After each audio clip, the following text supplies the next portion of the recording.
एक वृत्त की बराबर जीवाएं केंद्र पर बराबर कोण अंतरित करती हैं। तो सबसे पहले सवाल के अनुसार चित्र बनाएंगे। तो ये एक वृत्त हो गया।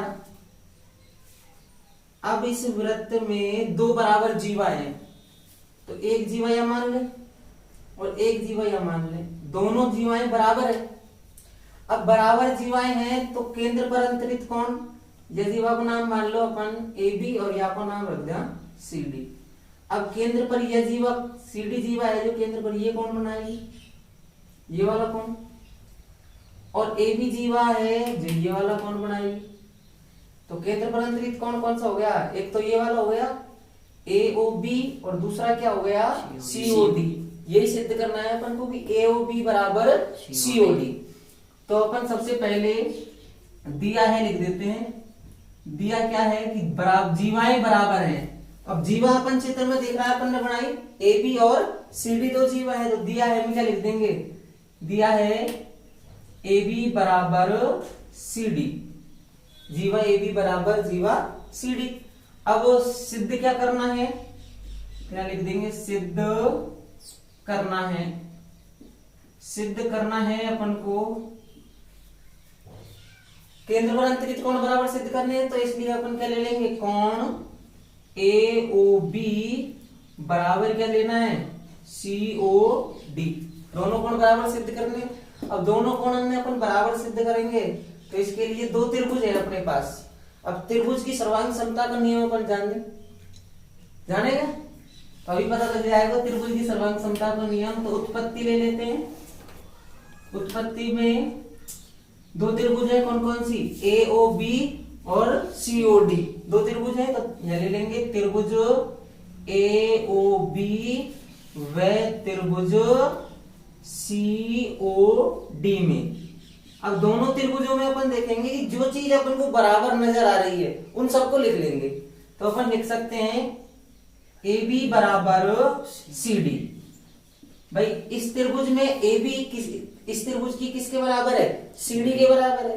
तो ए बी बराबर क्या हो गया सी डी। अब ये किस कारण से है, तो अपन को कारण स्पष्ट है कि दिया हुआ है सवाल में कि बराबर जीवाएं हैं और ये दोनों जीवाएं इसलिए दिया हुआ है। अब बात आती है कि एओ बराबर क्या हो जाएगा डीओ। अब एओ बराबर डीओ क्यों होगा, एओ बराबर डीओ क्यों होगा, तो आपको ये बताना है। तो इसके लिए आपको क्या करना है कि किसी वृत्त की सभी जीवाएं क्या होती है, बराबर होती है। अब ये जीवाएं दोनों क्या रहेंगी, बराबर रहेंगी। तो लिख देंगे वृत्त की जीवाएं, सॉरी त्रिज्याएं, वृत्त की त्रिज्याएं।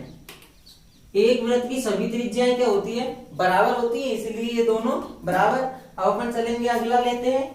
तो बीओ बराबर क्या हो जाएगा, बीओ बराबर सीओ, क्योंकि बीओ भी त्रिज्या है और सीओ भी त्रिज्या है। तो क्या आ जाएगा बीओ बराबर सीओ। तो यहां पर भी लिख सकते हैं एक ही वृत्त की त्रिज्याएं, लिख सकते हैं ना, एक ही वृत्त की त्रिज्या। अब यदि दो त्रिभुजों की सभी भुजाएं बराबर हो तो कौन सा नियम लगेगा, एस ए एस।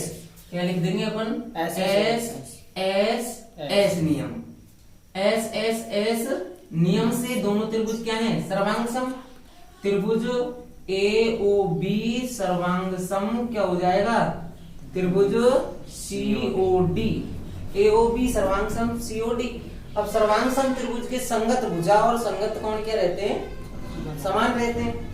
तो यह कोण या के संगत है, तो अपन क्या कह सकते हैं, इसलिए कोण ए ओ बी बराबर क्या हो जाएगा, कोण सी ओ डी। कौन सी नियम से, सीपीसीटी नियम से।